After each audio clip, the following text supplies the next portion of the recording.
Hello friends, আপনাদের সবাইকে plants A to Z চ্যানেলে স্বাগত। আজ আমি আপনাদের বলবো কিভাবে আপনারা লাকি বাম্বু প্ল্যান্টকে মাটিতে বড় করে তুলবেন এবং কিভাবে গাছটির যত্ন নেবেন যাতে গাছটি সহজ আর মরে না যায়, সেই সব ব্যাপারেই।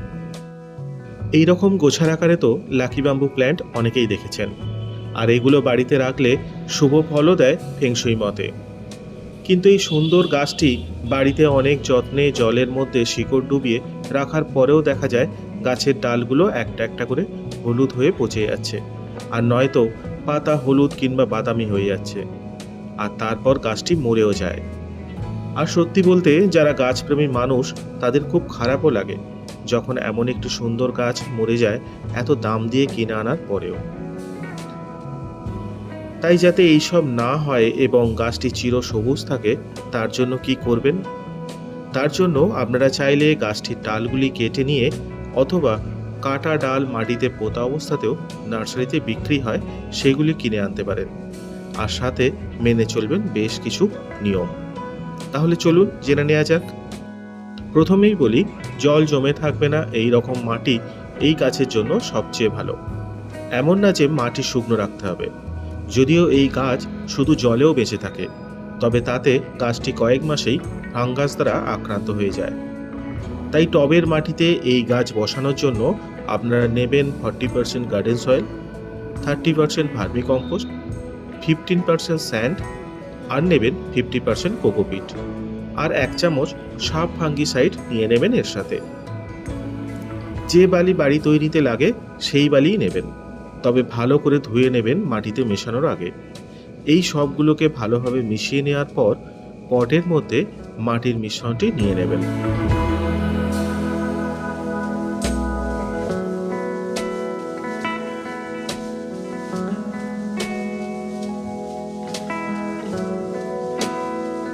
কেমন পট নেবেন? খুব বড় পটে প্রথমে বসাবেন না ডালগুলো। ছোট 4 ইঞ্চি পটে ডালগুলো একটু বড় হয়ে গেলে তারপর সেগুলি বড় 6 ইঞ্চি পটে ট্রান্সফার করবেন। তবে পটটি যেন অবশ্যই খুব পরিষ্কার হয় এবং মাটির পট নেওয়ার চেষ্টা করবেন। তাহলে মাটিতে জমে থাকা অতিরিক্ত জল ইভাপোরেট হয়ে খুব সহজেই টবের গা দিয়ে বেরিয়ে যেতে পারবে এবং টবের মাটিকে রাখবে ঠান্ডা।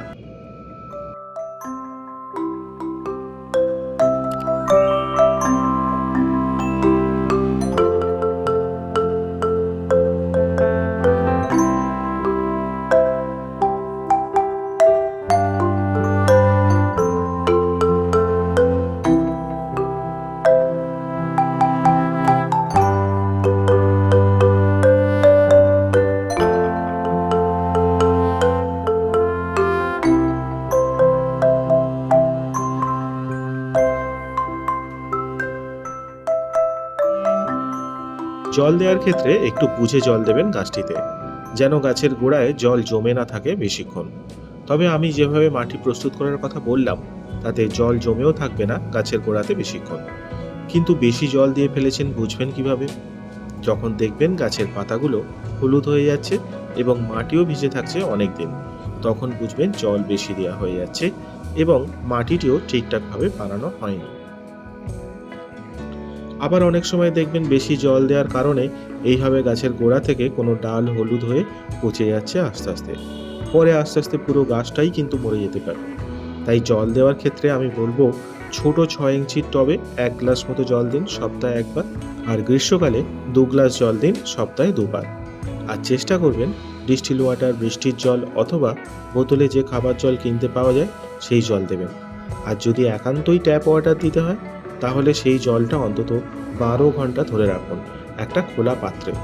পরের দিন সেই জলটা দিন লাকি বাম্বু গাছের গোড়ায়, কারণ ট্যাপ ওয়াটারে ক্লোরিন ছাড়াও অনেক রকম কেমিক্যাল থাকে যা এই লাকি বাম্বু গাছের বেশ ক্ষতি করে দেয়। লাকি বাম্বুর ভালো গ্রোথের জন্য আরেকটি বড় ফ্যাক্টর হলো সূর্যের আলো। যদিও এটি ইনডোর প্ল্যান্ট, তাও শীতের সময় সকালের দিকে হালকা রোদে ঘন্টা 2 রাখাই যায়, কিন্তু গ্রীষ্মকালে একদমই নয়। তাই গাছটি বেশিরভাগ সময়ই চেষ্টা করবেন ছাওয়াতে রাখার, যাতে ইনডাইরেক্ট সানলাইট লাগে গাছটিতে।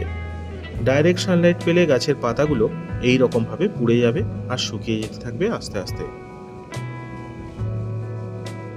তবে ছাওয়াতে রাখলেও গাছটি এমন জায়গায় রাখবেন যেন জায়গাটিতে বাতাস চলাচল ভালোভাবে হয়ে থাকে, যেমন খোলা বারান্দায় বা জানালার ধারে।